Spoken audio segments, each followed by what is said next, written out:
What are the qualities that you think make a good leader? Kind of referring back to what I mentioned before, and I think most people understand relative to leadership how important vision is. And we usually think about that as this great idea that the leader has that he rallies everybody to go to. And that is critical. I think that's really important. And that to me is what I guess I framed as a what could be kind of a vision. But there's also what should be kind of vision. How should this really work? Those kinds of leaders tend to refine the what could be ideas for maybe what we would probably consider even more visionary leaders, because that's kind of visionary respect. But there's a third kind of vision I think that's really important as well, and that is being able to really see and understand how things are right now. If you think of a leader as someone that takes a group or an organization or whatever on a journey from point A to point B, if you ask someone, well, how do you get to Salt Lake?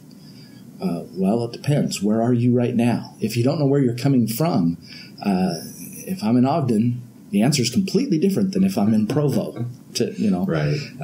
And so I think that matters in the leadership sense, that you have to see things as they really are.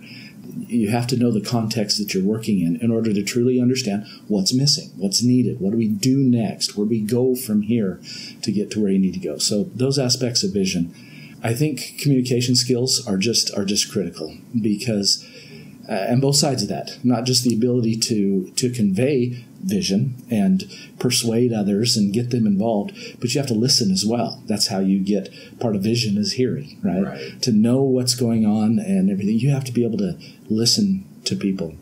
Caring about the people involved. The most basic leadership is I just go, you watch what I'm doing. If you just keep your eyes on my shoulder blades, you'll get there too. That's kind of level one leadership, so to speak. I can do that even unconsciously. I don't have to know you're following me. But a real leader, a truly powerful leader, is able to envision what could be or should be, and in spite of not having the ability to get there themselves on their own, they can see in other people the could-bes, and sometimes the should-bes as well, and help them rally to the cause, and then a leader is able to avail the organization to be able to latch onto whatever resources, or even beyond their own ownership. That ability to communicate and persuade, care enough about people to understand that it is all about the people. If you really want to get the job done beyond what you can do yourself, to that next level of leadership, you have to understand that the people matter, and they have to choose to follow. They really have to choose to follow. I think we've all experienced weaponized authority, where you make people do what you want them to do. I think that's a definition of what a leader is not. If you can get the job done before you have to draw on that authority or that position, that title, then you can truly be a leader. And my experience is that when you have that ability, people will start slapping titles on you and give positions to you all day long, because there's always that need. And underlying all of that, I wouldn't want to fail to mention that desire to serve. Leadership is a specialized kind of service, and there's some risks to it. You put a target on yourself. You're subject to criticism. You're subject to, look at our political leaders nowadays.